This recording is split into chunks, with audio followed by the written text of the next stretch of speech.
Allez, aujourd'hui, nouveau podcast, nouvel enregistrement, et c'est avec Thierry Corbarieux que j'ai l'honneur de réaliser cet enregistrement. On a été mis en relation avec Simalp. Merci à eux de nous avoir permis d'enregistrer cet épisode. Comment vas-tu, Thierry, aujourd'hui? Écoute, ça va François, merci. Après quelques semaines de récupération active, je dirais, parce que j'ai plein de choses à faire, mais je me sens parfaitement bien. Voilà, je suis super content d'être avec toi aujourd'hui. Alors effectivement, tu as réalisé une espèce d'aventure assez dingue, assez folle, assez extrême. J'ai pas trop d'autres mots pour la qualifier, mais tu nous en parleras en long, en large, en travers dans l'épisode. Mais avant ça, est-ce que tu pourrais te présenter, s'il te plaît? Je m'appelle Thierry Corbarieux, j'ai 53 ans, je vis dans la région toulousaine. Voilà, je suis marié à Isabelle, qui fait partie donc de ma vie depuis quelques années, mais surtout qui prend part à toutes mes aventures, qui participe par moment et aussi s'occupe de la logistique et tout ce qui est dans l'environnement de mes aventures. Elle est vraiment très importante. Et nous avons 3 enfants. Super. Alors, quel est le lien au sport que tu as eu depuis toujours? Comment est-ce que finalement ça t'est venu? Est-ce que c'est venu progressivement? Est-ce que tu as toujours été attiré par les aventures un petit peu extrêmes? Raconte-nous la naissance du sport dans ta vie. Écoute, moi je viens du milieu du rugby à 15 et du rugby à 13. C'est une particularité chez nous puisqu'on avait la possibilité de faire ces deux sports qui sont différents mais complémentaires, je dirais. Voilà, donc j'ai joué dans mon adolescence donc à ces deux sports, donc parce que c'est deux sports pour moi, c'est un jeu différent.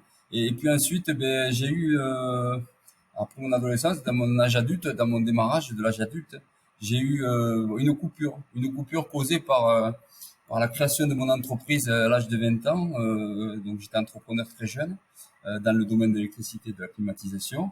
Et du coup, ben, j'ai eu un stop sur la partie sportive pour me consacrer en exclusivité sur la partie professionnelle.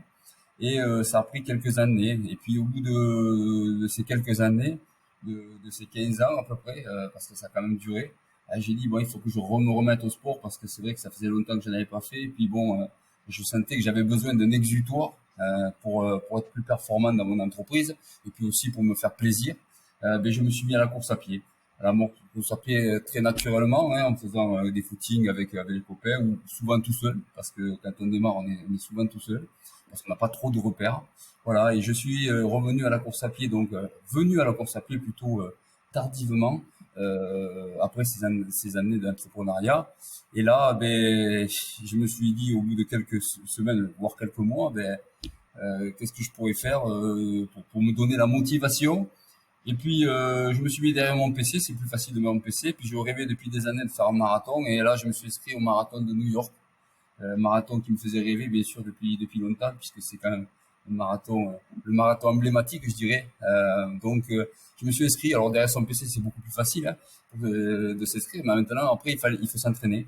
C'est ce que j'ai fait pendant quelques mois. Et en même temps, je me suis inscrit dans un club proche de chez moi. Et à ce moment-là, ben, je me suis entraîné. J'ai essayé de construire mon entraînement pour ce marathon sans trop divulguer que j'allais faire ce marathon parce que je sais que c'est un marathon qui fait rêver du monde. Je voulais pas dire de suite que je partais au marathon. Et puis bon, de temps en temps, je demandais comment on se prépare pour un marathon. Oups là, t'en es pas encore là. Avant de faire un marathon, il faut faire des 10 kilomètres, tout ça. Et puis, je n'osais pas leur dire que 2 mois après, j'allais partir sur mon marathon de New York. Voilà, donc en 2001, j'ai fait mon premier marathon de New York, alors qui n'était pas extraordinaire, puisque j'avais aucune notion, aucun repère, je dirais, mais c'était une première expérience sur la course à pied. Et très vite, je suis reparti sur un autre marathon, le marathon de Paris, donc moins de 6 mois après. Et puis ça a été l'enchaînement, un marathon, deux marathons, puis une dizaine de marathons. Et voilà comment je suis venu à la course à pied. Et puis voilà, c'était l'occasion avec des copains et puis de visiter des capitales, avec des copains donc de faire du sport, de s'entraîner, voilà, de voyager en même temps parce qu'on visitait des capitales comme je disais. Et puis de me faire du bien physiquement. Donc je commençais à rentrer un peu dans l'histoire de la course à pied, de rentrer un peu dans mon corps aussi. J'avais besoin de m'épanouir de ce côté-là. Et puis en 2005, mais bien avant, 2 ans avant, je me dis, ben, il y a un autre marathon, mais un peu particulier qui me fait rêver. c'est le Marathon des Sables. D'ailleurs, c'est d'actualité puisque l'édition s'est terminée il y a quelques jours, la 37e édition. Et moi, c'était le 20e anniversaire. Et puis là, donc, je me dis, je vais me préparer pendant 2 ans pour ce marathon. Un marathon des sables qui me faisait rêver, mais j'avais aucune expérience, je ne connaissais rien du tout. Et là, ça a été vraiment le déclic, la révélation quelque part sur ce marathon où là, je me trouve en plein milieu désertique, dans une tente avec des concurrents. On était 8 à peu près par tente, si je me rappelle bien. Et voilà, une grosse surprise. Je me dis, qu'est-ce que c'est que cette épreuve incroyable en étape, faire 250 km dans le désert. Et là, c'est vraiment le déclic. Et comme je disais, là, vraiment la révélation pour de me dire, c'est ça que j'aime, c'est ce que je veux revivre. Et voilà, donc ça a été le démarrage de ma course à pied. Il en a mené beaucoup d'autres, puisque je me suis mis très vite sur d'autres épreuves, après avoir touché à la course par étapes. Je me suis mis très rapidement dans la course non-stop. Alors avec le format américain, hein, le 100 miles, comme on l'appelle, qui fait 160 km et qui correspond à pas mal d'épreuves. Et là, voilà, donc je me suis inscrit un premier. Alors c'était pas 100 miles, c'était plutôt 180 km dans le Olympian Challenge. Et là aussi, c'était première expérience. Je fais un très bon résultat puisque je fais sixième sur cette épreuve sans aucune expérience. Et là aussi, encore découverte quoi. Après le format étape, le format non-stop, et tout se passe pas trop mal. Et puis je dis, mais c'est ça que j'aime, c'est ce que je veux faire. C'est des courses non-stop où je veux me gérer, je veux vivre des moments de plusieurs jours. Là, bon, c'était à peu près un peu plus d'une journée, mais je veux vivre des moments comme ça, vivre dans le désert, m'organiser, dormir quand je veux, manger quand je veux, m'arrêter quand je veux, continuer si je veux. En fait, tout ça, c'est une gestion qui m'a beaucoup plu et qui est un peu différente de l'étape, puisque là, il faut finir l'étape pour en avoir une autre. Il y a la récupération, c'est comme le marathon de sable, c'est différent. Mais là, le non-stop, pour moi, c'était vraiment ce que je recherchais et ce qui il m'a beaucoup plu. Alors t'es parti quand même assez vite entre l'étape du marathon et puis la bascule vers les distances assez extrêmes, hein. Qu'est-ce qui parce que tu vois un jour j'ai raconté un petit peu ce que je faisais, je fais des ultras mais pas non plus à ton niveau. Et puis le médecin de famille me disait pourquoi vous faites ça. Je dis bon pour m'entretenir, pour la santé. Il m'a dit non, quelqu'un qui fait du sport pour la santé, il va courir ou faire un sport 3 fois par semaine. Mais là vous, il y a une autre raison. Si vous faites du sport tous les jours et que vous allez vous infliger des distances comme ça, il y a une autre raison et il va falloir la trouver parce que dans les moments où ça va être dur, ce serait bien de s'en rappeler. Euh, Qu'est-ce que toi, ça t'apporte d'aller faire des distances de 435 km comme sur la Spine Race en Angleterre, d'aller traverser des déserts, Qu'est-ce que ça t'apporte profondément de faire ces distances-là? Déjà, dans un premier temps, comme je l'ai stipulé tout à l'heure, moi, c'était un exutoire. J'avais besoin de faire autre chose que d'être focus sur mon entreprise, de côtoyer que des gens qui tournaient autour d'ailleurs, que ce soit des donneurs d'ordre, des salariés, enfin tout ce qui dans l'environnement entrepreneurial. J'avais besoin vraiment de faire autre chose.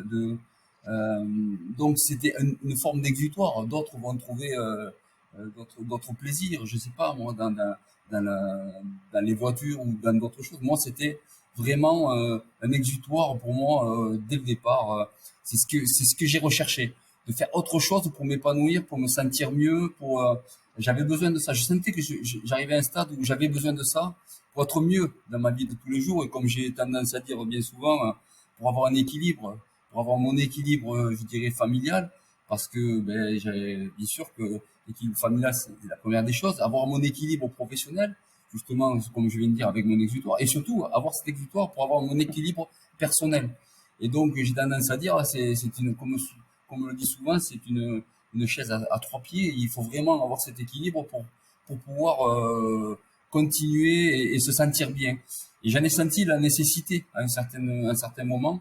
C'est pour ça que je suis allé dans ce genre d'épreuve. Alors, bien sûr, on n'est pas obligé d'aller dans les extrêmes que tu as cités, qu'on va parler au long de ce podcast, mais Mais clairement, j'ai senti la nécessité de faire ça. Donc, je fais ça parce que j'ai fait ça dès le départ parce que j'ai senti que ça me ferait du bien. Et ça m'a fait du bien. Ça m'a fait beaucoup de bien. Ça fait beaucoup de bien aux autres parce que, comme je te disais, j'étais focus sur l'objectif seulement de l'entreprise. Et on n'est pas performant si on est sur seulement un objectif. Le fait de m'épanouir dans un autre domaine comme la course à pied, de rencontrer des gens différents, de vivre des aventures, d'être dans la nature, d'être voilà sur des objectifs compétitifs même, ben ça m'a fait du bien. Ça m'a fait beaucoup de bien. Donc c'est ce que j'avais besoin et c'est ce que je recherchais. Quelque part, je m'en rendais pas compte, mais c'était le besoin que j'avais et je l'ai découvert ben, à ce moment-là. Je l'ai découvert au fur et à mesure et après, bien sûr. Eh bien, un peu boulimique, je suis comme ça. C'est un peu mon tempérament. Quand je me sens bien et que ça marche bien, j'ai envie de vérifier toujours si je suis capable de faire autre chose. Et c'est comme ça que crescendo, je suis monté sur des distances peut-être un peu folles, comme la Spine Race, une course extraordinaire que tu as citée, qui restera ancrée à jamais dans ma tête. J'y pense très régulièrement. Cette course de 435 km en plein 435 km en plein hiver dans le nord de l'Angleterre, comme on peut l'imaginer au mois de janvier, il y fait très beau. Non, il fait très mauvais, bien sûr. Et on se trouvait comme un canard, presque au milieu de l'eau, dans la neige par moment, mais vivre une aventure fantastique. Ben voilà, moi, c'était des moments d'évasion, des moments de construction, parce que tout ça, c'est sur le moment, mais tout ce que j'avais préparé avant pour être performant cette semaine-là, ben, voilà, c'est ce que je recherche et c'est ce qui me plaît dans ma pratique de la course à pied. C'est ce qui me plaît dans toutes ces aventures, quoi. C'est l'avant, le pendant et l'après. Parce que bien sûr, les images, elles viennent après. Alors, il y a certes de la souffrance, certes des difficultés, certes des doutes, tout ça, mais clairement, c'est ce que je recherche. Et c'est ce qui me permet de m'épanouir à ce jour. Et c'est pour ça que ben, quand je finis une aventure, il y en a déjà une de prévue, il y en a déjà une autre. Parce que j'ai besoin de me projeter. Et puis c'est l'enchaînement qui fait que aussi je peux être performant parce que s'arrêter d'un coup et se dire bon mais qu'est-ce que je vais faire si on n'est pas performant là, on profite de l'expérience d'une pour être performant sur l'autre. Voilà. Donc c'est un peu ça ce qui m'a fait aller dans ce domaine-là et qui que j'avais besoin comme tu me posais comme question. Alors en ce qui concerne la Spine Race, j'ai reçu Claire Banvart qui a fait, qui l'a faite cette course juste après qu'elle l'ait terminée. C'est l'épisode 225 que je vous invite à écouter, chers auditeurs, et on en parle en long, en large, en travers de cette course dans cet épisode si vous l'avez pas écouté. C'est intéressant ce que tu dis, que quand tu parles de quand tu termines un défi, t'en as déjà un autre en tête. Est-ce que le défi qui suit est toujours plus fou que le précédent? Pas forcément. Pas forcément parce que ben, j'ai la particularité, je dirais, de pas me donner de limites déjà. Alors pas toujours dans la surenchère. J'ai pas de limites, je dirais, dans la contrainte naturelle. C'est-à-dire que moi, je peux passer du désert au grand froid, du grand froid à la montagne, de la montagne à une course très plate sur un endroit voilà, de la planète, même s'il n'est pas désertique. Je veux dire, j'ai aucune contrainte de ce côté-là. Les gens, alors c'est vrai que en général, les coureurs d'ultra, quand ils sont spécialisés dans le désert, ben, ils aiment pas aller dans le froid. Ceux qui sont dans le froid, ils aiment pas aller dans le désert. Et ceux qui aiment la montagne, comme Kylian, on ne le verra jamais, peut-être, il faut pas dire jamais, mais on le verra jamais peut-être sur le marathon des sables, quoi. On a notre spécificité en général. Et moi, c'est totalement le contraire. Moi, j'aime la performance, mais ce qui me plaît le plus dans ce que je fais, c'est de vérifier si je suis capable de faire des choses, de me mettre en difficulté. Et quand je vois un projet, que j'en enchaîne par un autre, euh, c'est pas forcément pour la surenchère du kilométrage. C'est juste parce que l'aventure me plaît, quoi. C'est juste parce que je veux vivre autre chose. Je veux me découvrir quelque part. Je veux profiter un peu de l'expérience parce que clairement, au-delà de tout ça, c'est de l'aspect technique parce que et je dirais, quand je passe du chaud au froid, on va dire, ouais, mais ça n'a rien à voir. Oui, ça n'a rien à voir, mais on profite quand même de l'expérience qu'on a eue sur le chaud pour aller au froid. Il y a juste l'aspect vestimentaire, je dirais, l'aspect alimentaire, parce qu'on va pas manger les mêmes choses et de la même façon, je dirais. Et ensuite, ben, c'est vivre des aventures complètement différente. Moi, c'est ça que j'aspire. C'est pas le kilométrage, même si je suis, voilà, j'ai conscience, je dirais que je suis monté vraiment sur des distances folles, mais malgré tout, c'est pas ça qui m'inspire. Là, par exemple, j'arrive là de d'Itarod, de l'Alaska, mais les prochaines seront certainement dans le désert, quoi. Elles seront dans le désert ou dans la montagne, à plus proche échéance. Elles seront dans la montagne, ça c'est sûr, mais très rapidement, je reviens dans le désert pour revenir dans le froid l'hiver prochain. Moi, ça me pose pas de problème, tout ça. C'est juste que il faut que l'aventure me fasse vibrer, me fasse rêver, que j'y en trouve un intérêt, parce que me faire mal pour me faire mal, ça m'intéresse pas. Par contre, si je vibre pendant toute la préparation, il est évident que je vais faire quelque chose de bien. Si je vibre pas et que je me dis, bon, mais c'est bon, je l'ai fait parce qu'il y a juste du kilomètre, hein. Dernièrement, il y a une course de 1200 kilomètres dans le désert de Mauritanie. J'avais fait 1000 kilomètres. Je voyais pas d'intérêt personnel. Je peux comprendre, hein. Je donne pas de leçons. Moi, je dis, je peux comprendre qu'on y aille, mais moi, j'avais fait 1000 kilomètres, c'était suffisant.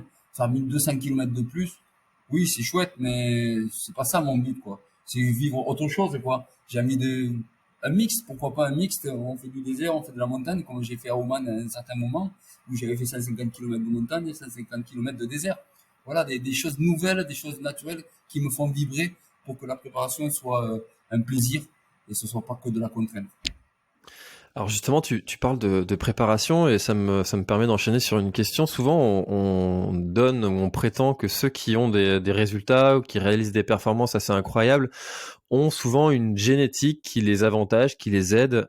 Est-ce que toi, tu dirais que ce qui t'amène à terminer tes objectifs et en plus à les terminer dans des positions plus qu'honorables, c'est une part de génétique, un métabolisme qui te favorise par rapport à d'autres, ou finalement c'est uniquement le travail, la préparation, la persévérance et l'adaptation à tous ces milieux?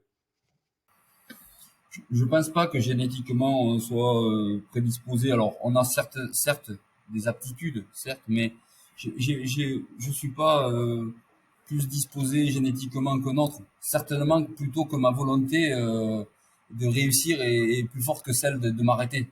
Ça, c'est une évidence. Ça, j'ai la volonté d'y arriver et c'est certainement la particularité qui fait que souvent en bonne position, oui, mais je finis et j'arrive au bout de ces courses. Mais l'entraînement, il est évident que si on y va sans s'entraîner, ça ne peut pas fonctionner. Maintenant, j'avais une entreprise, puisque là, ça s'est terminé il n'y a pas longtemps, mais euh, j'avais une entreprise et ça me prenait beaucoup de temps, mais malgré tout, j'arrivais à m'entraîner. Voilà, c'est juste je faisais pas des surentraînements. Je faisais des entraînements très spécifiques qui correspondaient au projet que je fais. Donc, bien sûr que l'entraînement c'est important, mais pas que ça. Bien sûr que la partie, je dirais, technique pure de l'épreuve est importante. Mais il y a aussi effectivement ça, par contre, j'y tiens beaucoup, c'est toute la spécificité de l'épreuve. C'est-à-dire que toute la partie technique, alors bien sûr dans le froid c'est encore plus parlant, parce que il y a du matériel technique qui est très particulier, où je travaille beaucoup là-dessus, mais tout ce qui est détail de la partie vestimentaire, on vient d'en parler, détail de la partie technique pour dormir, détail de qu'est-ce qui va me faire, quelles chaussures utiliser, quelles chaussettes, voilà, tout le matériel médical que je veux, puisque souvent on est en autonomie. Là, j'ai passé 25 jours en Alaska où j'ai pas bien tout libre sur tout le parcours. Et si jamais j'avais des blessures, il fallait que je sois capable de me soigner moi-même. Alors bien sûr, j'étais en rapport avec des médecins, des ostéos, pour des questions diverses, mais au final, c'est moi qui fais les choses. Donc tout ça, c'est des choses qu'on prépare techniquement. Et je dirais, pour répondre plus précisément à ta question, l'entraînement, c'est 30%. La gestion du matériel, je dirais, c'est 50%. Et tout le reste, c'est les 20% qui restent, quoi. Euh, non, je pense pas. Je pense que ça serait une erreur que de faire, là aussi, comme on parle de la surenchère d'entraînement pour arriver fatigué sur mes épreuves, c'est inutile. C'est pas pour ça que je fais pas des gros entraînements. Si je donne mon volume d'entraînement, les gens ils disent, tu parles pas de surenchère, mais quand tu fais plus de 100 km, entre 100 et 200 km par semaine, quand je suis dans des meilleurs moments. Bien sûr que c'est énorme, j'en ai conscience. Mais il y a souvent où j'ai même eu personnellement des périodes où je faisais des surentraînements et je me suis aperçu que c'était pas très prolifique pour moi. C'était pas très prolifique et donc j'ai stoppé, j'ai fait plutôt au feeling. J'ai pas d'entraîneur, je le fais moi-même ces entraînements. Parce que c'est difficile de trouver quelqu'un qui fasse un peu ma catégorie et puis qui ne se connaît mieux que soi-même.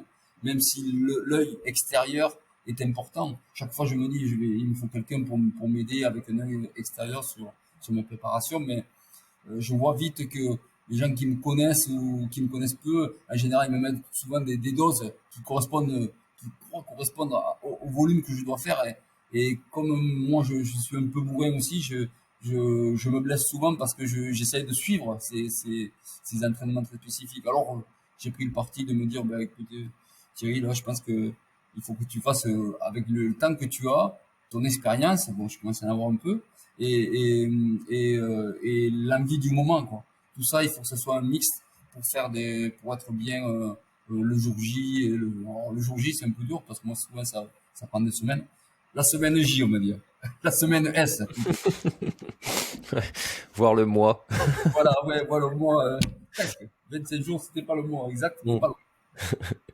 Euh, quel est ton rapport à la performance? Est-ce que pour toi, performer, c'est de terminer en bonne santé ou finalement est-ce que d'arriver sur le podium, ça a quand même une importance et tu y accordes, au départ, la volonté d'arriver premier est là et comment est-ce que tu gères cet aspect performance?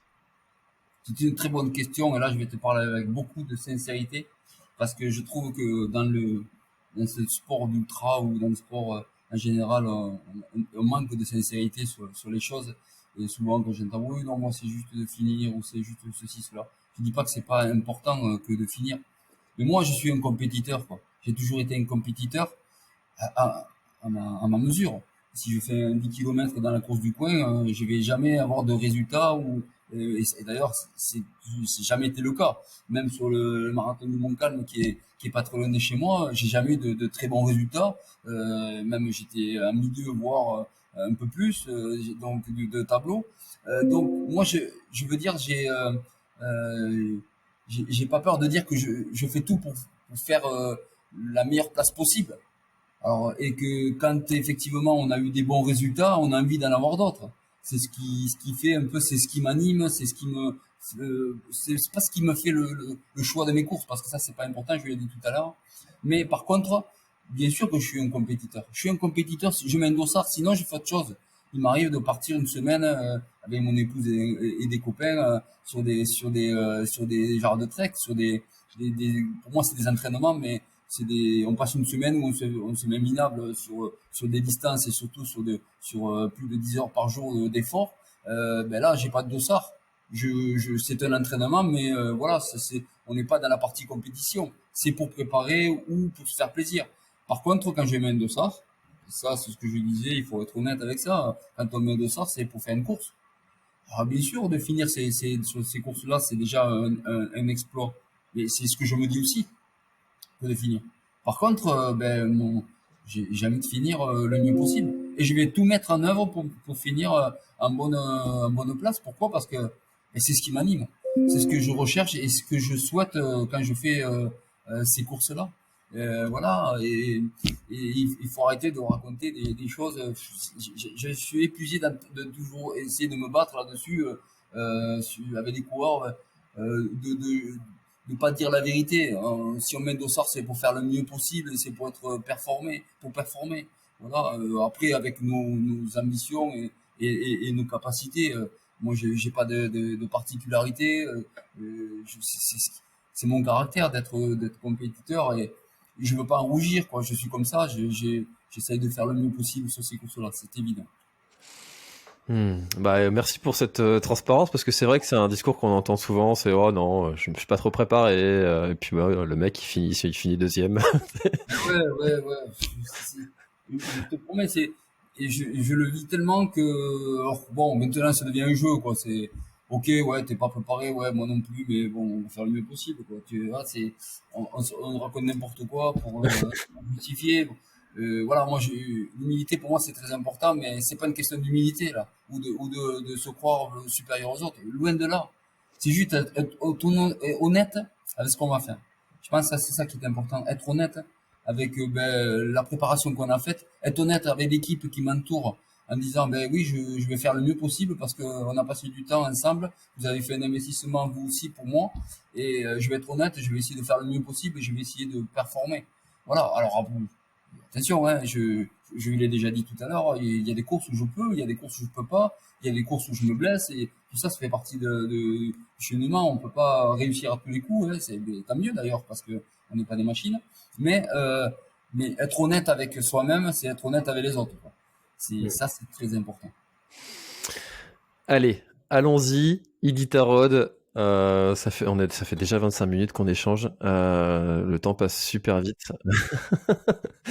Alors, raconte-nous cette course, en quoi elle consiste. Moi, je la connaissais, mais parce que j'ai deux huskies, tu vois, et je sais que c'est, enfin, j'avais deux, maintenant j'en ai plus qu'un. Mais j'adore ce milieu du mushing.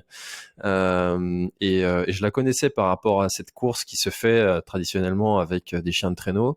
Est-ce que tu peux nous parler de ta rencontre avec cette course et puis ton envie d'aller la faire?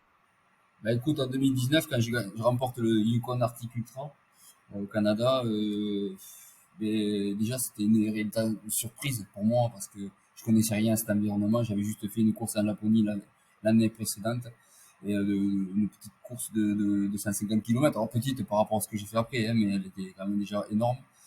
Donc je remporte ce 700 km. Pour moi, une réelle surprise. Je tombe un peu des nues, je suis le premier surpris, même si encore une fois je te disais que j'étais compétiteur, mais là j'avais aucune expérience, je connaissais pas. Là, franchement, j'y allais vraiment avec des pincettes. Et puis c'était l'année de mes 50 ans et mon fils, enfin mes fils, puisque j'ai trois fils, savent que je suis un fervent admirateur de Mike Horn et ils organisent une rencontre avec lui sur Paris après une conférence qu'il avait fait. Et puis à ce moment-là, je parle à Mike et je lui dis voilà j'arrive du Yukon tout ça et j'étais super content de faire cette course voilà bref et il me dit mais Thierry il faudrait que tu fasses maintenant l'Iditarod. L'Iditarod, alors j'en avais entendu mais vaguement parler, je savais que c'était en Alaska et puis je commence à regarder et puis bien sûr Mike me dit ça, j'ai encore envie d'être encore plus curieux que je ne le suis d'habitude. Et en rentrant mais je regarde cette course, fait 1600 km. Alors déjà, plus du double de ce que j'avais fait au Yukon, mais bon, 1600 km, suivre la trace des mocheurs comme au Yukon, pareil, sur l'île Taron, en Alaska.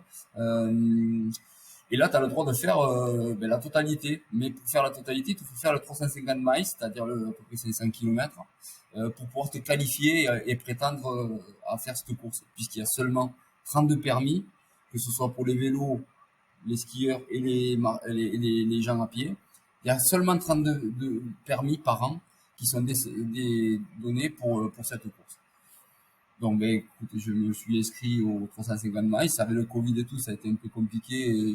J'ai pas pu faire l'édition du 350 miles l'année 2021. J'ai pas pu. Ça a été annulé. Et puis en 2022, ben, je me réinscris et puis de la remporter, c'est pas ça l'objectif. Ben, je me qualifie. Mais on est que 32, donc même si tu te qualifies, il faut aller très vite sur l'inscription et c'est ce que je fais. Je m'inscris très rapidement pour la 1000 miles, donc 1600 km. Et cette course, elle est incroyable parce que on a le droit d'être sur le chemin, mais on n'est pas du tout attendu. Et c'est ça que j'ai trouvé de très particulier par rapport à tout ce que j'ai pu faire comme épreuve. Les épreuves, quelles qu'elles soient longues ou pas longues, il y a toujours quelqu'un au poste de contrôle qui t'attend pour le réconfort, pour te pointer, pour te donner éventuellement à manger. Fait, tout ça, t'es content d'arriver à ce poste de contrôle parce que tu as quelqu'un qui t'attend et qui fait partie de la course et qui peut t'encourager. Enfin, voilà, c'est un cocon qu'on peut avoir souvent dans ces courses-là, souvent au 70-80e kilomètre. Et là, ben, il y a rien, il y a personne qui t'attend. Bien au contraire, on te demande même de te pousser quand les mocheurs arrivent. Et là, c'était assez particulier parce que ça, je l'avais jamais vécu, quoi. Arriver quelque part et tu dois te débrouiller de pouvoir faire ton eau. Donc, on te donne pas d'eau, même si non, ils te donnent pas. Ben, te débrouiller pour dormir. Des fois, il y a une tente, mais c'est pas sûr. Euh, voilà, t'es vraiment livré à toi-même. C'est vraiment, c'est presque de l'expédition. C'est juste, t'as le droit d'être là, mais il faut que tu te débrouilles. Il faut que tu vives ton aventure tout seul, avec tes moyens et avec l'organisation que tu auras fait auparavant. Le seul moyen de pouvoir t'alimenter, ben, c'est l'alimentation que tu auras envoyée par la poste sur les points que l'organisateur t'aura donné, des adresses dans des petits hameaux. Des fois, c'est même pas des villages. Souvent, c'est des villages, mais des fois, il y a des hameaux. Et il faut trouver la maison qui correspond à l'adresse. C'est pas si facile que ça. Et donc, c'était ça la particularité. C'est que vraiment, tu dois vivre une aventure avec un grand A cette fois-ci, mais en totale autonomie, quoi. T'es vraiment sans assistance. Le mot, il a tout son sens. Parce que, justement, tu n'as personne. Et tu dois te débrouiller de A à Z. Et quand tu as un problème, mais tu dois le régler toi-même. Et d'ailleurs, si tu as un problème de sécurité, même si tu déclenches, tu as peu de chances qu'il y ait de gens qui viennent. Donc, tu dois vraiment avoir une gestion du premier au dernier jour. Alors, je dirais plutôt du 500e kilomètre à l'arrivée, parce que jusqu'au 500e kilomètre, jusqu'au 350 miles, là, tu as quand même une organisation. L'organisateur, il y est. Par contre, tout le reste, c'est vraiment t'es livré à toi-même. D'ailleurs, tu vois personne de l'organisation, même pas à l'arrivée. Il n'y a même pas eu un mot à la fin de l'organisateur, même si depuis on a pu échanger, mais à l'arrivée, il ne te félicite pas, il te dit pas c'est bien, bravo. Non, tu vois personne, tu dois te débrouiller. Et, euh, et quelque part, c'était encore une nouvelle expérience malgré toutes celles que j'avais pu vivre avant. Celle que j'avais vivre m'a permis de pouvoir appréhender ce genre de choses, mais sincèrement, j'étais loin d'imaginer les difficultés que j'ai pu rencontrer tout au long du parcours. Il y a des moments où on peut rester jusqu'à 3 jours, où tu fais de cabane en cabane, 3, 4 jours, donc, de cabane en cabane, sur le parcours, où là tu vois personne, tu vois juste de temps en temps. Alors, quand les mûcheurs ils sont encore là, ben, cette année il y avait 32 attelages, je crois, ou 31, donc c'est pas beaucoup. Et quand ils sont passés, ben, c'est fini, hein, il n'y a plus personne, il n'y a plus de motoneige qui passe, donc s'il neige par-dessus, ben, tu es obligé de mettre les raquettes. Enfin, c'est vraiment une difficulté et j'ai pas choisi la meilleure année, même si c'était pas fait esprit. On dit souvent que j'ai fait exprès de prendre toujours les éditions les plus difficiles. Non, cette année, c'était pas le cas. L'édition, c'était la plus difficile, mais j'ai pas choisi, plutôt. Elle est venue comme ça, c'est que cette année, c'est le côté sud. Et le côté sud, il est plus long, il y a plus de dénivelé, il y a plus de distance entre les villages. Et il y a surtout le passage de la rivière Yukon, sur 200 kilomètres, qui est un congélateur à ciel ouvert, quoi. Il fait très très froid, c'est tout gelé dessous. Il y a beaucoup de vent, et du vent hyper dangereux, parce que ça fait un entonnoir. Il n'y a pas de motoneige qui passe, donc très peu d'amés. Donc si on n'est pas derrière les motoneiges qui ont balisé pour les mushers, ben, c'est cuit. Il faut mettre les raquettes, c'est ce qui nous est arrivé. Et c'est ce qui en fait la difficulté. Et puis la grosse difficulté, c'est qu'il y a 200 kilomètres sur cette rivière Yukon où il n'y a pas une cabane. Il n'y a pas un endroit où on peut se réfugier en cas de tempête. Donc c'était vraiment la particularité. Alors moi je me suis brûlé les deux paupières cette année dans cette zone-là. Euh, D'ailleurs ça me faisait deux œdèmes. J'avais l'impression d'avoir rencontré Tyson sur le chemin. D'ailleurs ça m'a beaucoup inquiété. Là aussi j'étais en rapport, dès que j'ai pu avoir du réseau, j'étais en rapport avec mon tout but pour qu'il me rassure, en fait, qu'ils me disent qu'est-ce qui allait m'arriver. J'avais peur que ce soit irréversible. Et j'avais pas d'expérience sur ces œdèmes au niveau des paupières. Et c'est vrai que cette rivière Yukon, on m'avait dit que ça serait la particularité, mais je ne mesurais pas vraiment l'importance ou la dangerosité plutôt. Et là, je l'ai vécu, quoi. C'était vraiment, vraiment, vraiment très difficile. Donc cette course, voilà, elle prend le chemin des mushers, elle traverse toute l'Alaska. C'est quand même extraordinaire de me dire que avec ma luge de 26 kilos, j'ai traversé toute l'Alaska d'Anchorage à Nome, pratiquement le dernier village avant Wolf, qui est le dernier village de l'Alaska. J'ai traversé toute l'Alaska, milieu sauvage, comme ça. C'est chouette de se le dire. Sur le moment, c'était difficile, mais maintenant, je me dis, mais Thierry, tu te rends compte quand même, tu as traversé l'Alaska. L'Alaska, 1600 km. Je réalise maintenant, c'est un peu le bonheur de ces courses-là, c'est que sur le moment, on est dans l'action. Puis après, on est dans le rêve et le réalisme de ce qu'on a pu vivre. Et ça, je trouve ça chouette, quoi. C'est vraiment génial. Bon alors, il m'arrive parfois sur le podcast d'avoir plein de questions à poser après que mon invité s'exprime. Mais alors là, j'en ai peut-être 2000 qui me sont venus en tête pendant que tu parlais. Et il va falloir choisir.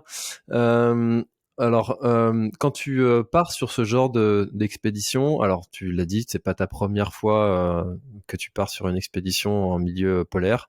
Euh, Quel temps te prend et comment tu t'y prends pour préparer cette aventure, notamment sur l'aspect matériel, hein, et tu l'as dit, Simal t'accompagne aussi sur ce sujet-là. Comment est-ce que tu t'y prends et quel temps ça prend de préparer une expédition comme ça? Mais bon, cette année, vraiment, ça a été génial parce que justement, enfin, je peux discuter avec un équipementier qui a conscience de mes besoins, qui, qui met les moyens de m'écouter. D'abord, dans un premier temps, parce que ça, c'est important.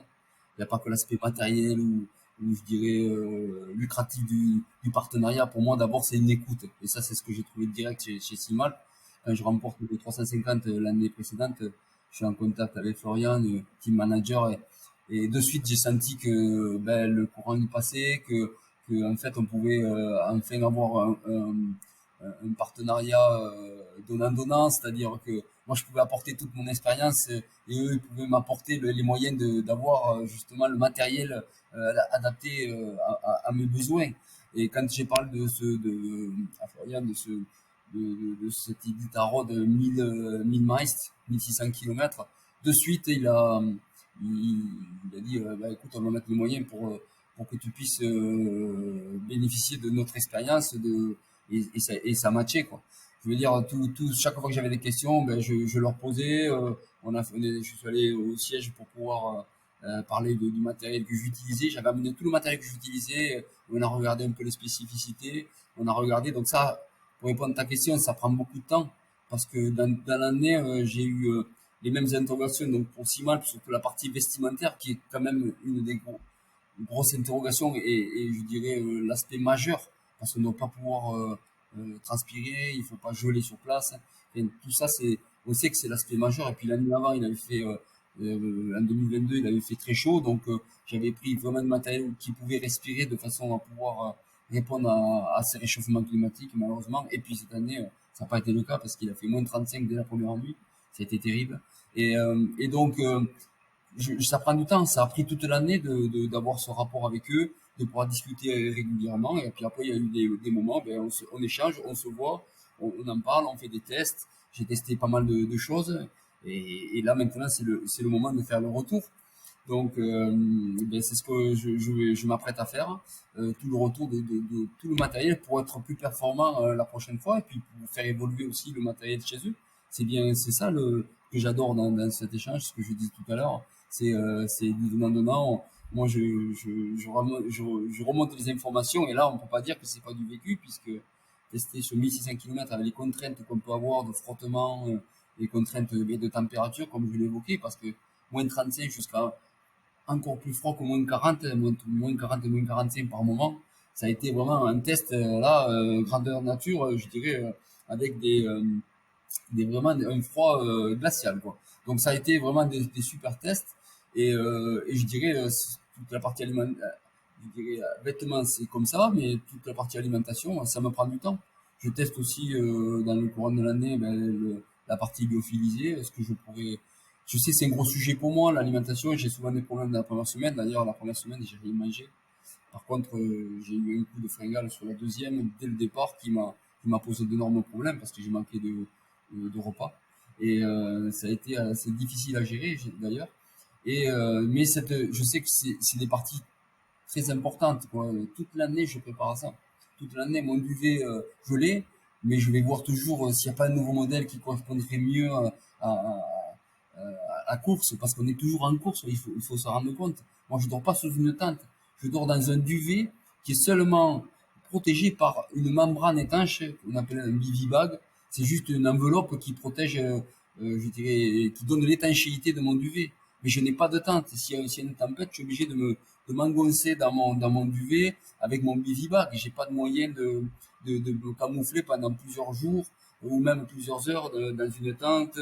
Non, il faut que je trouve une protection, je dirais, sur le chemin. Souvent, c'est des congères où on se cache derrière. Mais voilà, tout ça, je le travaille toute l'année. Je regarde un peu. Dès qu'il y a une chaussure qui sort, ben, j'essaye de. Alors, j'ai mes spécificités là aussi. J'ai le modèle que j'apprécie, mais je suis à l'affût de tout modèle différent. En plus, j'ai des particularités sur les pieds. On pourra me faire une émission. Hein, j'ai des alus valus, donc j'ai quand même des contraintes pour pouvoir me chausser. Je mets jusqu'à trois pointures au-dessus pour pouvoir avoir la place nécessaire si je me blesse pour les deux paires de chaussettes que je mets. En fait, je mets que deux paires de chaussettes. Une paire de chaussettes type Injinji, mais classique, je dirais. Elle a rien de thermique, elle est un peu chaude, mais sans plus. Et puis dessus, j'ai pas une chaussette thermique, j'ai une chaussette étanche pour justement éviter l'humidité. C'est tout ce que j'ai. J'ai pas d'autres chaussettes par moins 40 et mes tennis classiques. Donc voilà, donc je fais attention à tout ça. Le matériel, c'est important, l'alimentation, c'est important, enfin, tout est important. Je travaille beaucoup là-dessus toute l'année. Vraiment, je fais des tests, je me renseigne, je pose des questions, je demande à des concurrents, je demande à des fabricants, voilà, je m'entoure de gens, d'une équipe vraiment énorme, et pas qu'une équipe, des concurrents. J'essaie de communiquer régulièrement avec tous les gens qui pourraient apporter qui pourra apporter des informations nécessaires à la réussite du projet. Voilà, c'est ce que je fais toute l'année. Tu en parles un petit peu de cette arrivée avec l'américain. Alors j'ai plus Et son là, nom en tête. je ne dirai pas le nom parce qu'il est difficile à prononcer, mais l'américain suisse, puisqu'il est quand même originaire de Suisse, hein, ça fait 25 ans qu'il est aux États-Unis. Alors c'est assez particulier parce qu'on a beaucoup communiqué avec lui pendant toute l'année. Je pense que voilà, encore un concurrent qui disait qu'il n'était pas trop sur la partie compétition, mais qu'il l'est vraiment. Et voilà, il se voit un peu la face là-dessus, je pense, mais il est très compétitif et toute l'année, on a échangé sur la difficulté de cette édition puisque c'était le côté sud qu'il avait vécu. Faut se dire que c'est quand même une légende. Il a fini 7 fois cette course. Il a gagné 3 fois. Ça reste quand même un monstre de l'épreuve. Je sais pas où il trouve la motivation pour revenir autant de fois. Même si moi, je me dis peut-être qu'un jour je ferai le côté nord. Et maintenant que j'ai fait le côté sud, pour voir si c'est vraiment plus simple, je dirais, de ce côté-là, où ça me donnera une autre possibilité de faire un parcours différent.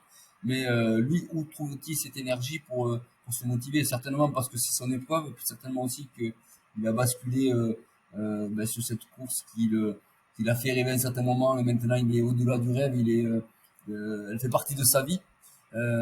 Et c'est assez particulier parce que j'aime bien vivre des aventures seul. Et là, je me suis trouvé à 1100 km de l'arrivée, je dirais pas obligé, mais je me suis trouvé avec lui parce que j'ai eu une blessure au dos et je suis revenu en arrière pour me soigner. Et puis lui est arrivé 12 heures après sur le camp à peu près, une dizaine d'heures, 10-12 heures sur le camp. Quand m'apprête à repartir, il repartait aussi avec Takao le japonais. Et donc je les ai rejoints. Et puis il y a eu un fait de course. Il y a eu un fait de course, comme je disais, j'ai eu un gros problème d'alimentation à un moment donné. Et puis j'ai manqué d'avoir des repas. On partait pour 3 jours sans pouvoir récupérer une seule boîte avec toute mon alimentation. Et là, à un moment donné, j'ai demandé à Béat s'il avait pas à manger parce que on faisait 18 heures par jour, je mangeais plus rien, quoi. Et puis là, il m'a donné une tablette de chocolat. Pour moi, c'était énorme de pouvoir avoir une tablette de chocolat parce qu'il n'y avait plus rien à manger. Et pour moi, c'était plus possible de me battre avec quelqu'un qui m'avait donné à manger. Parce que déjà, c'est sans assistance. Donc pour moi, je l'assimile un peu à de l'assistance. Et puis en même temps, je me voyais mal de me dire, ben, il m'a donné cette tablette de chocolat, je la mange et puis je m'en vais, quoi. Non, non, c'était plus possible. Je savais dans ma tête que j'allais finir avec lui ou pas. Si j'avais pas eu de capacité, j'aurais pas pu finir. Heureusement, j'avais quand même la capacité de pouvoir continuer, d'avoir la caisse de tenir avec lui. Mais c'était fini de me battre, c'était terminé. Pour moi, le fait qu'on me donne quelque chose, je peux pas. C'était pas possible et je pense que c'est normal d'avoir réagi comme ça. Si je comprends bien, en 3 jours, en marchant dans le froid polaire 18 heures par jour, t'as mangé une tablette de chocolat? Alors le soir, j'avais un peu, il me restait un lyophilisé pour le soir, où je léchais les parois de ça que j'éventrais pour lécher tellement que j'avais besoin de manger, j'avais tellement faim. J'avais jamais vécu cette situation d'avoir aussi faim que ça.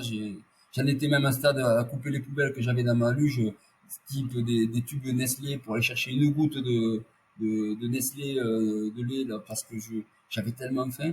J'ai passé 18 heures avec effectivement une tablette de chocolat. J'avais rien d'autre à manger. Et le lendemain, j'ai eu une malheureuse barre pendant les trois quarts du parcours. Puis quelqu'un m'a donné aussi un petit peu à manger.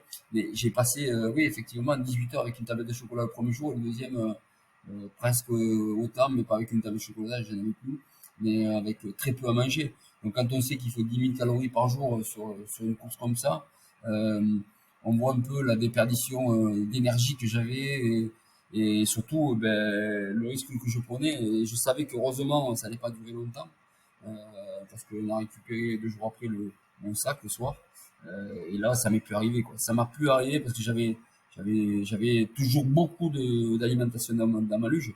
La mienne que j'avais mis mais je récupérais aussi le restant des gens qui avaient abandonné. La possibilité, enfin, pas tout parce que ceux qui étaient avant nous, en vélo surtout, récupéraient le meilleur et ce qu'ils avaient envie.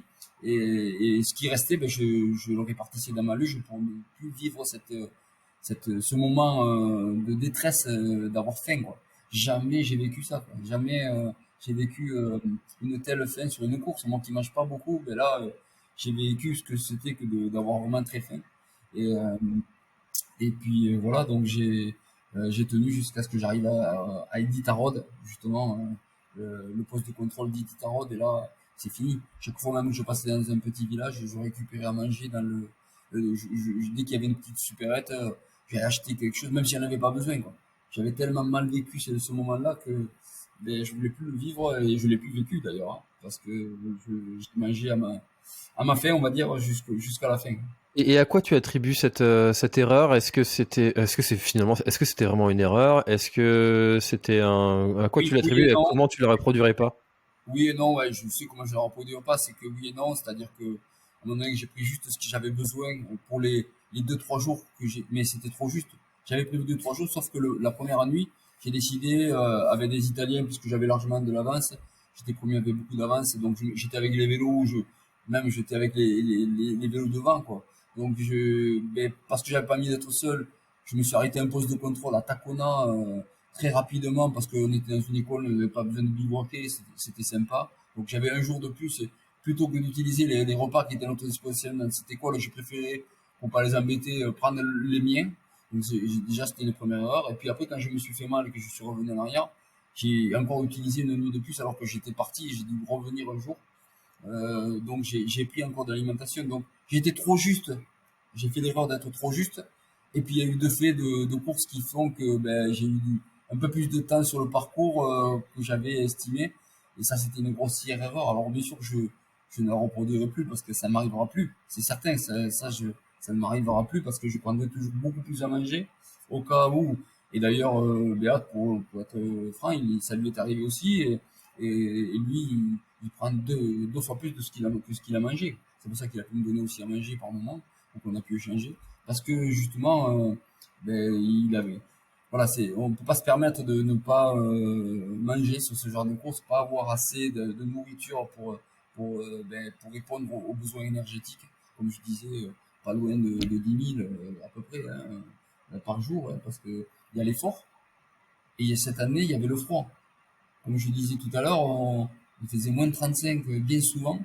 Et quand il fait moins de 35, ben, la dépense d'énergie, elle est démesurée pour arriver à se réchauffer, pour arriver à tenir. Et il faut pas perdre de poids très rapidement, quoi. Il faut vraiment maintenir son poids ou baisser, mais sur 25 jours, il faut pas que dans la moitié de course, on ait perdu 10 kilos. C'est pas possible, sinon ça ne tient pas, quoi. C'est pas possible. Hmm. Est-ce que sur le parcours, alors là tu nous racontes une des grosses galères quand même que tu as eues sur l'aventure. Est-ce que avant de partir, pendant, est-ce qu'il y a des moments où tu as eu peur? de quelque chose? Et si oui, comment est-ce que tu as fait pour surmonter cette inquiétude, voire peur, voire presque même panique peut-être? J'ai jamais paniqué, mais j'ai fait une bêtise, je dirais, alors, ça me dirait une autre encore, mais oui, mais sur ces parcours-là, j'ai tellement appris. J'ai fait des bêtises, alors qu'en général, je suis assez cartésien, j'essaye de vraiment tout calculer au départ, mais là, dans la première semaine, je vous disais, j'avais pas mal d'avance, mais je voulais toujours accentuer un peu l'avance, et sur un tronçon qui fait 130 km, ben, je me suis senti bien au 80e kilomètre, je passe devant une cabane. La raison aurait dû me dire de m'arrêter à cette cabane, dormir. Elle était chauffée parce qu'il y avait des vélos qui étaient avant. Euh, C'était suffisant par rapport à l'effort que j'avais fait de la journée, quitte à repartir plus tôt. Mais non, c'était 4 heures de l'après-midi. Je me suis dit, Thierry, continue. Tu vas pas t'arrêter à 4 heures de l'après-midi. Tu as le temps de t'arrêter. Si ce n'est que c'était pas la bonne nuit pour rester dehors et pour faire un bivouac. Dans la nuit, il a fait moins 40, voire même peut-être un peu moins, comme je disais, parce que mon thermomètre ne montait pas, mais je sentais bien qu'il était très froid. Je bivouac, je m'arrête et je me mets donc dans mon duvet. Et là, malgré que je sois dans mon duvet, mes orteils me faisaient très mal. C'est-à-dire que je me réchauffais pas, j'arrivais pas. Donc je sors vite mes chaufferettes que je mets dans mes chaussettes. Et je vois qu'au bout d'un petit quart d'heure, ben, les chaufferettes ne me font pas effet. J'ai encore froid. J'ai mes pieds qui commencent ben, je sens qu'il y a quelque chose qui se passe, quoi. Je essaie de les bouger, les orteils, mais je me dis jusqu'à quand ça va durer. Et puis, à ce moment-là, je me suis dit, ben, Thierry, là, il faut que vraiment tu te sois en mouvement très rapidement, parce que je sentais que l'engelure pouvait arriver. Et ben, c'est ce que j'ai fait, quoi. J'ai remis, alors ça, c'est aussi une dépense d'énergie. Il fait très froid. Si je me suis arrêté, c'est que j'étais très fatigué. Là, j'étais vraiment épuisé même. Et je me dis, là, t'as plus le choix. T'es fatigué, tout ce que tu veux, mais range vite tes affaires et remets-toi vite en mouvement. Je vous rappelle qu'on est en tennis, quoi. Et c'est ce que je fais. Je range vite mes affaires. Je me remets en mouvement pour arriver à réchauffer mes pieds. C'est ce qui s'est passé, d'ailleurs, heureusement. Sauf que j'ai eu la double peine, je dirais. C'est que là, j'étais tellement fatigué que là, par contre, j'avais du mal à rester éveillé. Donc là, c'était un long chemin de croix, une grosse galère pour les 50 derniers kilomètres, puisque là, non, même pas 50, puisqu'on était plutôt à 30, 35 kilomètres du poste de contrôle de Nikolai. Et là, j'en pouvais plus, quoi. Tellement j'étais fatigué, j'avançais pas. Il y a le premier du 350 qui m'a rejoint, un Allemand. D'ailleurs, il était étonné de me voir devant lui, quoi, puisque j'aurais, normalement, quand je suis parti, j'étais derrière lui. Je me suis trouvé, comme je me suis pas arrêté à la cabane, lui il l'a fait. Je me suis trouvé devant lui. Et donc on a échangé un peu, puis il est parti. Et moi, c'était un calvaire, quoi, pour arriver à ce poste de contrôle. Tellement que j'étais fatigué, j'avais pas dormi de la nuit à cause de cet épisode de froid et j'avais pas pu dormir. Et là, j'ai fait une erreur, quoi. J'ai fait une erreur, donc j'ai eu peur pour mes orteils. J'ai pas eu peur plus que ça. J'ai juste dit, bon, mais je me suis posé les bonnes questions, quoi. Là, t'as froid, il faut que tu continues. Il faut que sinon ça va être dramatique. D'ailleurs, cette année, il y a énormément d'engelures, des engelures très sévères. Il y avait des gens qui sont tombés même dans l'eau la première nuit, qui ont perdu leurs 10 doigts, quoi. Et je l'avais jamais vécu, moi, j'avais entendu des histoires, j'en connaissais plein sur les engelures. Par contre, là, je l'ai vu. La première nuit, quand je vois ben, ce cycliste qui regardait ses 10 doigts qui étaient noirs. Je suis pas un grand spécialiste des engelures, mais quand j'ai vu comme ils étaient noirs ces doigts, j'ai bien compris que ça allait être difficile pour arriver à les sauver, quoi. Et j'ai appris quelques temps après par Béat qui les avait perdus. Et, euh, et voilà, donc cette année, elle était assez particulière par le froid. J'ai fait cette erreur, puisque pour moi, c'était une erreur de ne pas m'arrêter. Donc j'ai pas craint pour ma vie, mais j'ai eu peur d'avoir des engelures, ça c'est sûr. Tu vois, le fait en plus que j'ai le syndrome de Raynaud, donc c'est le froid, c'est quand même quelque chose qui est compliqué pour moi quand j'entends ça. Euh, comment est-ce que tu gères psychologiquement l'inquiétude de l'éventualité de perdre une partie, voire même des membres, parce que l'année dernière, il y a eu quand même un coureur qui a perdu ses jambes et un bras, je crois, de mémoire. Euh, Comment est-ce que tu gères parce que ça doit quand même être inquiétant, même pour ta famille, tes proches qui te voient partir, qui se disent est-ce qu'il va revenir entier? Comment est-ce que tu gères cet aspect-là? Ouais, déjà, ce qui m'a beaucoup apporté, c'est j'ai fait un stage polaire au Yukon qui m'a fait beaucoup de bien avec un instructeur et je me rappelle et je me rappelle tout le temps cette phrase qui me disait Thierry, si t'as un problème, ça sert à rien de déclencher ta valise. De toute façon, s'ils viennent les gens, ça sera trop tard parce que tu as 10 minutes pour trouver une solution. Si tu as un problème, il faut que tu trouves toi-même la solution. Et la solution, elle est dans ta luge. Réfléchis. Il faut juste que tu sois en capacité de réfléchir. Et donc, bien boire, parce qu'il faut que tu t'hydrates bien pour cette réflexion. Et, euh, et c'est ça qui est important. C'est de se dire, c'est bon, on n'est pas dans l'assistanat là. Là, j'ai choisi de venir. Je mets toutes les conditions, parce que ça c'est le plus important quand même, mettre toutes les conditions pour pas qu'il m'arrive quelque chose. J'ai promis à ma famille que je ne m'arrivera rien. Je leur ai promis, il peut arriver un accident, c'est facile de promettre, mais effectivement je suis un milieu hostile. Mais je leur ai dit que je mettrais tout en condition pour que, peu importe le résultat, je ne ferai pas n'importe quoi pour un résultat. Ça c'est vraiment le plus important. Parce qu'effectivement, l'accident que tu as parlé tout à l'heure, hein, c'était au Yukon en 2018. Oui, Roberto Zanta, il a perdu ses deux bras et ses deux jambes. Et cet accident, il nous a marqué à tous, quoi. Et moi, en particulier, parce que je le connaissais, j'ai fait beaucoup de courses avec lui, dans le désert ou dans le froid. Et ça me revient. J'ai pas mis de revenir comme ça les membres. Ça, c'est pas l'objectif. L'objectif, c'est voilà, vivre dans un milieu naturel, me mettre en conditions difficiles et d'arriver à me surpasser, mais pas au détriment de ma sécurité. Ça, c'est très important. Donc, j'ai tout dans ma luge. J'ai tout ce qu'il faut. Si vraiment j'y m'arrive, je tombe dans l'eau, il faut que je me déshabille très rapidement, que je fasse un feu. Tout ça, toutes ces procédures, je les ai appris et elles restent ancrées vraiment dans mes procédures s'il m'arrivait quelque chose. Maintenant, oui, et puis comme je disais pour ma famille, puisque c'était aussi la question, je l'ai prévenu, je leur ai dit que je ferais attention, et ils commencent à me connaître, ils commencent à voir un peu, alors peut-être au début quand je leur ai dit, ils étaient un peu sceptiques parce que bon, ils savaient que j'avais pas d'expérience, mais maintenant ils ont vu quand même que je négligeais pas la sécurité, que chaque fois ça se passait pas trop mal et qu'ils peuvent me faire confiance. Donc ils sont quand même quelque part rassurés. Euh, ils voient aussi, ils suivent le parcours puisqu'on a tous une valise. Donc ça, quand ils me voient en mouvement, ben, ils sont contents, surtout pour ma mère parce qu'elle suit aussi. Et donc elle se dit, ben, elle me dit quand tu rentres, moi je suis content quand je te vois bouger. Quand tu bouges plus, ça m'inquiète un peu, mais quand tu bouges, ça va. Donc ben voilà, ils suivent à leur façon chacun la course. Et c'est et voilà. Donc c'est quand même des courses très engagées, ça c'est sûr. Maintenant, ben, je profite encore une fois de l'expérience que j'ai pu vivre. Et cette année, ça en était encore plus grande expérience. Et grâce à Béat aussi, parce que question de sécurité, il était calé.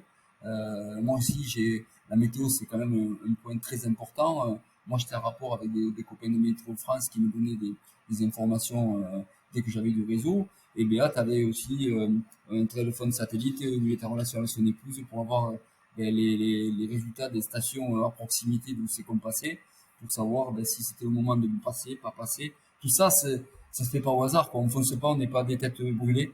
On réfléchit, on use de l'expérience de certains, on utilise les outils à notre disposition pour arriver à trouver des solutions et surtout de s'engager si on peut s'engager. Et si on peut pas, ben, on attend.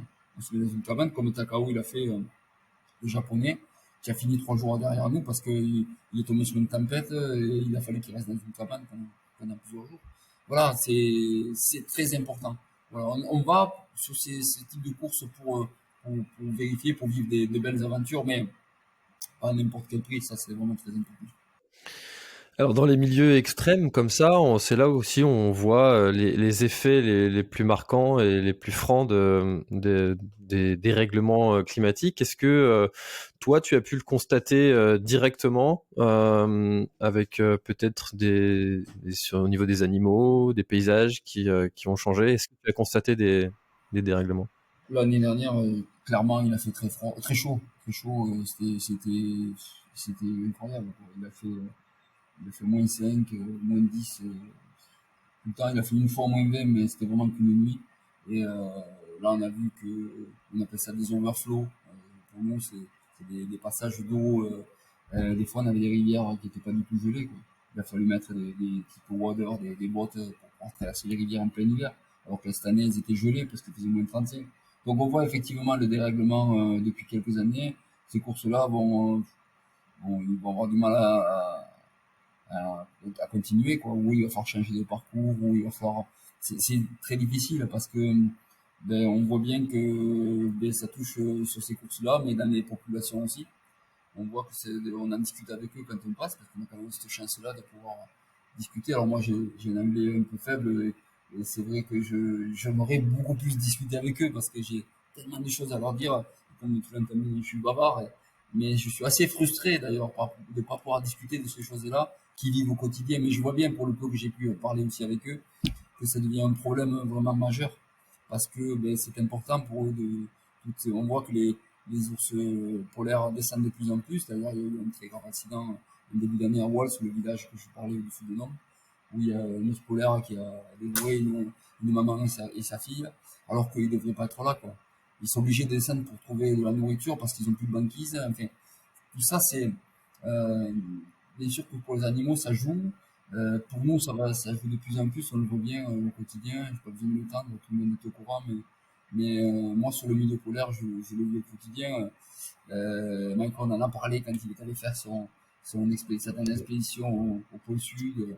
Euh, mais, euh, mais c'est vrai que sur nos courses, on le voit de plus en plus. On voit que même le Yukon au Canada, l'année dernière, c'était terrible. Il était obligé de dévoyer la course pour arriver à trouver des endroits où passer. Puis il a été encore obligé de modifier le parcours pendant l'épreuve parce que c'était pas assez gelé. Et donc, alors nous, c'est des épreuves, c'est notre quotidien, c'est pas non plus, je veux dire, c'est le loisir. Maintenant, ces populations ont besoin qu'il fasse froid pendant une certaine période pour plein de choses, pour se déplacer déjà, parce que ils se déplacent en motoneige, hein. Ils peuvent pas faire autrement, hein.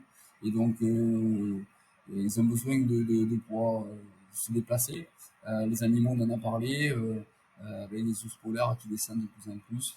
Et puis après, d'autres certainement contraintes que je ne connais pas ou qui ne me viennent pas, mais oui, oui, ça devient un réel problème.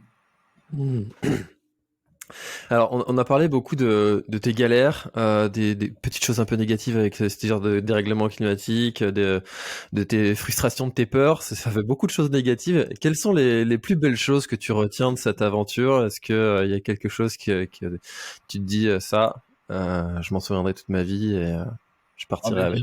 déjà dans la gestion, alors on en a parlé tout à l'heure, on avait quelque chose de positif, c'est vraiment la gestion. La gestion, j'ai tellement appris à me gérer seul. Je te disais, quand tu pars à 25 jours et que tu dois te débrouiller par toi-même, tu as juste ta luge pour seul moyen de pouvoir t'alimenter, dormir, te changer, te soigner. Enfin, tout ça, c'est de la gestion et je vais beaucoup en profiter pour ma prochaine aventure. Et donc, c'est vraiment ce que retiens le plus. C'est que j'ai vraiment appris beaucoup, beaucoup, beaucoup de choses sur cette course. Et ça, c'est vraiment le point le plus positif, vraiment la chose la plus intéressante que j'ai pu vivre. Mais aussi, maintenant, comme je le disais aussi tout à l'heure, quand on finit une telle épreuve, on a tellement d'images magnifiques qui arrivent au fur et à mesure du temps, parce que le poids de la fatigue s'estompe et ça nous permet aussi de se rappeler les passages, les paysages. Alors bien sûr, certes, il y a quelques photos, quelques vidéos qui nous permettent d'y repenser, mais c'est quand même ancré, quoi. Même des cabanes magnifiques au milieu des forêts que je me rappelle, je rentre fois, tout est en bois, c'était un cocon avec un poêle à chaque fois qu'on alimentait, il fallait souvent couper le bois d'ailleurs, après 18 heures d'effort, mais ça c'était peut-être pas le plus réjouissant, mais quand même on savait qu'on avait un point superbe où on pouvait se réchauffer, dormir quelques heures et repartir. Et quand on y repense à tout ça, en se disant, dis donc, dormir quelques heures, repartir, sur le moment c'est difficile, mais oh, c'est génial parce qu'on se sent vraiment vivant, quoi, quand on fait de telles épreuves. C'est fantastique de vivre des moments qui sortent de notre quotidien, où on est, là, je vais en parler d'assister, mais parce que ça c'est inutile, mais je dirais on est, je dirais, on est par moments aseptisé quelque part, et là on revient à l'essentiel, quoi. Manger, dormir, être en mouvement, se contempler la nature, s'arrêter sur des choses, des petites choses, repenser aussi à notre vie qu'on a pu vivre, celle qu'on veut finir de vivre. Voilà, tout ça, c'est chouette parce que c'est des moments uniques où il y a du silence, il n'y a pas un bruit, on est au milieu de la nature, on use de la force peut-être de la nature, on communie avec elle et on se sent bien, quoi. Ah, tu vois, ce silence-là, j'en parlais justement avec ma femme la semaine dernière. On est monté à la Rune. Tu connais très bien, j'imagine. Et puis il y avait un moment où je lui ai dit, écoute, et on n'entendait plus rien. Et c'est pas souvent en fait qu'on a ces moments-là où on n'entend rien. Et c'est merveilleux, et c'est magique. On doit en profiter de ces moments-là. C'est une évidence. Ouais, parce Euh, qu'à moins de 35, il n'y a pas beaucoup d'oiseaux qui volent et donc le seul bruit que tu as des fois c'est ton bâton qui fait scratch, scratch quand tu le plantes dans la glace ou la neige et des fois même ça t'agace donc tu le plantes plus parce que tu veux vraiment le silence. Alors il y a des gens qui sont oppressés par le silence. C'est pas mon cas, moi j'adore ça et il y a des gens qui arrêtent parce qu'il y a trop de silence. Et c'est vrai, je l'avais vécu au Yukon, j'étais étonné d'entendre ça, mais il y a des gens, trop de silence les oppresse et ils arrêtent l'épreuve parce que c'est trop puissant pour eux, ce silence. Et moi, par contre, c'est un réel bonheur. J'avais déjà entendu parler de ça, mais c'était sur un sujet différent. C'était des amis parisiens qui n'aimaient pas aller dans des campings où il y a vraiment personne en vacances parce qu'il n'y a pas assez de bruit, de dynamisme autour d'eux. J'ai trouvé ça étonnant, mais ouais, j'avais déjà entendu cette histoire. Alors là, on est dans un autre extrême, mais ok. Comment est-ce qu'on fait pour ne pas minimiser après les autres courses? Parce que finalement, on a l'impression que, tu vois, là, j'ai reçu récemment Christophe Nonorgue et puis Aurélien Sanchez qui sont revenus de la Barclay récemment. On a presque l'impression que la Barclay, c'est une promenade de santé par rapport à ce que ce que tu viens de vivre. Comment est-ce qu'on fait pour pas minimiser les autres courses que tu vas faire après? Bah écoute, moi je minimise jamais les autres courses. Je les respecte trop parce que je sais très bien que souvent c'est dans ces épreuves-là entre guillemets, on peut minimiser parce qu'on a fait des trucs que justement on peut avoir des échecs ou on peut vivre des moments de galère. Et ça, j'ai trop de souvenirs de courses que je pense. Alors, trop de souvenirs, j'en ai surtout un quand j'avais fait la Martinique après avoir fait l'UTMB quelques mois avant, la Libyen Challenge quelques mois avant. J'arrive à la Trace Martinique et j'arrive pour 130 km et je la minimise. J'arrive la veille de la course, donc avec le décalage horaire et tout. Je me dis c'est rien, c'est 130 km, je vais en faire, je sais plus combien, on a fait 160 ou 170 dans les Alpes, je vais en faire 180 dans le désert, c'est à quelques mois. 130, c'est rien, quoi. En fin de compte, j'ai vécu le plus gros calvaire que j'avais pas vécu depuis longtemps et j'avais pas lu même ne serait-ce que le règlement où il y avait 8 passages à gué. Je me suis décollé tout le dessus du pied. Quand je suis revenu, j'ai mis 3 mois à me soigner. Enfin, voilà, j'ai minimisé. Depuis ça, ça m'a donné une bonne leçon et je minimise aucune course, quelle qu'elle soit. Même une petite dans le coin, parce que ça va être un effort différent déjà. Donc on peut pas minimiser les courses parce qu'on ne met pas le même rythme. Nous, on est dans la gestion. Et souvent, quand on descend dans la distance, on va mettre de la vitesse. Donc, on peut se ménager aussi si on n'a pas fait des entraînements spécifiques. Et c'est difficile d'arriver à des moments où sur 25 jours, on marche beaucoup, à se remettre dans le rythme pour pouvoir courir. Ça, c'est justement la spécificité. C'est que c'est pour ça aussi que souvent, quand on fait un coureur de très haut niveau, quand il va au marathon, il peut difficilement revenir sur un 10, quoi. Parce que les rythmes, c'est pas les mêmes, quoi. Et puis, c'est complètement différent. C'est des épreuves. Et moi, c'est pareil. Quand je vais sur des courses qui font plus de 400 km, voire jusqu'à 1600 comme la dernière, euh, redescendre sur des courses où là il faut beaucoup mettre de rythme et courir, ben, c'est difficile parce qu'il faut retrouver la spécificité de l'épreuve. Et donc il faut faire des entraînements différents, difficiles par moment, récupérer de l'épreuve. Voilà, donc je minimise jamais. Non, sincèrement, je sais trop ce que ça représente de descendre dans les distances. Alors Jackie Guestesso, que tu connais bien, qui nous a aussi favorisé la mise en relation, m'avait prévenu lors d'un échange au téléphone, il m'avait dit tu vas voir, tu vas pouvoir l'écouter parler pendant des heures. C'est le cas. Maintenant, le temps avance et je sais que tu es pris après, donc on va clôturer gentiment et j'aimerais qu'on parle de la suite. Donc, quelle est cette prochaine aventure dont tu as un tout petit peu parlé, mais est-ce que tu peux nous en parler maintenant et puis savoir vers quoi tu vas te tourner sur la suite? Si mon épouse écoutait, elle dirait, me dis pas surtout que c'est le rêve d'une vie, parce que toutes les courses, tu me dis que c'est le rêve de ta vie. Donc, mais quelque part, c'est quand même vrai, parce que, enfin, je dirais pas qui ne rêve pas, mais euh, faire le tour du monde, j'ai déjà dévoilé, c'est plus une surprise, mais je vais faire le tour du monde donc en 2025, début 2025, avec mon plus jeune fils Yann, qui a 18 ans et qui aura 20 ans au moment du départ. Et ça, c'est vraiment ben, le rêve, quoi, après avoir fait toutes ces compétitions, maintenant vivre en tant que être devenu vraiment un aventurier, parce que moi on me dit que je suis un aventurier, et c'est vrai parce que je vis des aventures, mais celle-ci elle va être quand même une des plus longues, certes, mais une des plus belles, parce que je vais la vivre. Au départ, je devais partir tout seul, et puis voilà, mon fils a émis l'envie de venir avec moi. Au début, c'était un peu difficile parce que ouais, c'est une responsabilité d'un, et deux, c'est quand même difficile de se dire que en fait, je suis habitué à être souvent seul, et je l'avais prévu comme ça. Mais bon, maintenant, je suis tellement heureux de pouvoir vivre ça avec lui, avec quand même aspect difficile de sécurité, enfin, surtout pour la particularité quand même de ce tour du monde, puisque à partir de la place du capitale de Toulouse, on va aller jusqu'à Cadix, donc en Espagne, en vélo de route. On va essayer avec une assistance sur cette partie-là, pour essayer de mettre un peu de rythme, hein, parce que c'est l'objectif aussi, de faire 200 km par jour à peu près.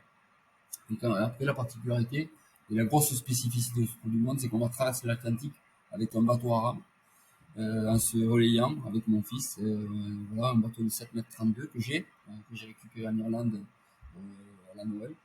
Et avec une cabine à l'avant pour dormir, avec toute la partie matérielle, et une cabine à l'arrière pour tout ce qui est alimentation et matériel très spécifique qu'on utilise un peu moins.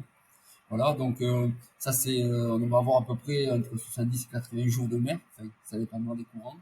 Et pour finir en Guadeloupe, euh, c'était vraiment un objectif d'aller en Guadeloupe, parce que Yann d'abord a son parent guadeloupéen, donc c'était quand même très important d'y aller pour lui, pour moi aussi.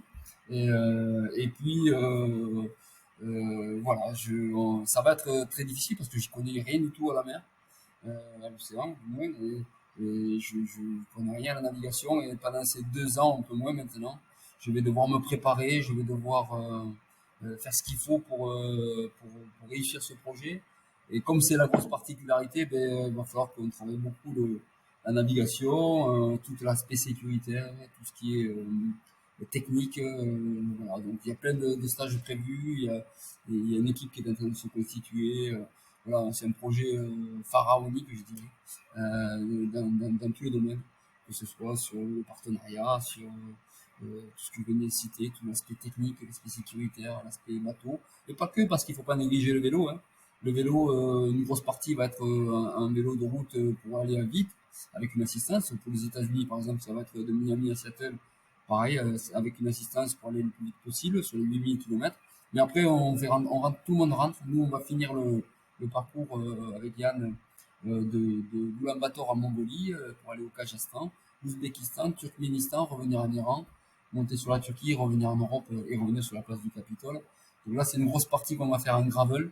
Voilà, donc un mode minimaliste, je dirais, avec très peu de matériel, et essayer de pouvoir communiquer aussi avec les gens qu'on va voir. Ça aussi, c'est le but. Communiquer avec les gens qu'on va voir, communiquer avec, on va aussi, on a un projet pédagogique avec les écoles. Ça nous tient beaucoup à cœur. On est en train de le finaliser. On en fera plus dans quelques temps quand ça sera finalisé. Mais le but, c'est un échange positif entre les écoles et les enfants. Et nous, qu'on soit le fil conducteur de cet échange, en venant sur place voir les gens. Et ça, c'est vraiment un projet qui me tient vraiment à cœur, et qui Yann aussi d'ailleurs. Et voilà, donc on va vivre une très très belle aventure, une très très belle expérience. Et je pense que il y aura des moments difficiles, certes, comme dans toutes les aventures, mais je pense que ben, aussi bien Yann que moi, on va ressortir grandi. Lui, pour vivre sa vie d'adulte, de jeune homme, ça va certainement lui forger un état d'esprit.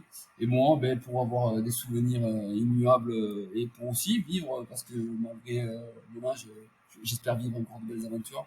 Ça va me forger aussi un gros mental pour le reste et puis surtout vivre le rêve d'une vie, quoi.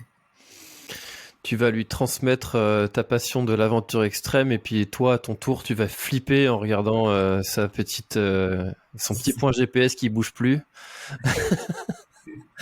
C'est ça. Fait le point GPS qui bouge plus, mais oui, voilà, exactement, quand tu vois. Ouais, ouais, mais c'est vrai qu'il me dit, ouais, plus ça va, plus j'aimerais faire ce que tu fais, mais écoute, tu as le temps. Déjà, on va vivre déjà cette belle aventure. Après, le reste, tu verras. Continue à jouer au rugby comme tu le fais et applique-toi déjà dans ce domaine parce que c'est un beau sport. Mais après, c'est toi qui verras. Bon, c'est sûr que c'est d'être de l'autre côté de l'écran, ça risque d'être différent. Et c'est pas forcément le plus facile parce que je me mets à la place des gens qui me suivent, qui sont proches. Ouais, il y a des moments un peu particuliers, pour pas dire difficiles, à se poser beaucoup de questions. Et de le vivre, moi, pour mon fils, ça sera complètement différent. Hmm. Comme disait un grand philosophe, la roue tourne, tourne toujours. C'est passionnant, cette transmission que tu vas pouvoir effectuer. Et en tout cas, je vous souhaite que cette aventure se passe comme vous le souhaitez. Et je suis convaincu que tu reviendras sur le podcast pour nous raconter tout ça, voir comment ça s'est passé, peut-être même avant, juste avant que ça se professe. Faudrait qu'on organise ça d'ailleurs. Euh... alors, est-ce qu'il y a quelque chose dont on n'a pas parlé, Thierry, et que tu aurais aimé ajouter à notre échange pour le clôturer? Non, on a fait le tour, mais comme tu l'as vu, je suis très bavard, donc je peux partir sur plein de sujets et ton format me convient d'ailleurs pour ça parce que ben, c'est avec beaucoup de spontanéité qu'on parle et sans préparer les choses et ça c'est chouette parce que ben, écoute, ça laisse libre cours à tout ce que j'ai envie de dire sur le moment. Donc ben non, on a plein de sujets, hein, mais on pourrait parler, j'ai fait tellement de choses que je pourrais parler des heures d'autres courses qui sont aussi passionnantes, comme la Spine Race qu'on a évoqué, comme le Yukon, comme les 1000 km en Mauritanie, comme plein de courses que j'ai eu la chance de vivre. Mais on a fait quand même le tour de l'essentiel du moment, mon aventure future aventure dans le tour du monde, et puis celle qui m'anime actuellement, hein, c'est quand même les Guitarod, parce que ces souvenirs sont pas prêts de s'estomper. Voilà. Donc merci d'avoir pu échanger là-dessus avec toi. Bah, merci à toi pour ton temps et puis pour ta transparence, ta clarté aussi. C'est pas souvent le cas, hein, dans la chance de t'avoir sur le podcast et qui raconte tes aventures de façon enfin j'avais l'impression d'y être, donc c'était vraiment un moment riche et passionnant. Merci beaucoup pour tout ça, toutes tes aventures et tout le temps que tu as pris pour nous la raconter. Écoute, moi je referai avec grand plaisir un autre épisode avec toi pour reparler de d'autres aventures à l'avenir, pourquoi pas. Et puis bah écoute, je te souhaite une bonne préparation dans tes prochains objectifs et puis peut-être à bientôt sur une course ou ailleurs, hein, qui sait. Merci à toi François, c'était un réel plaisir de pouvoir échanger encore une fois sur ma passion. Merci Thierry et merci encore à Simalp pour la mise en relation. C'était avec grand plaisir que j'ai réalisé cet enregistrement. Et chers auditeurs, si vous l'avez apprécié, n'hésitez pas à le partager comme d'habitude. À très bientôt Thierry et à tous. Bye bye.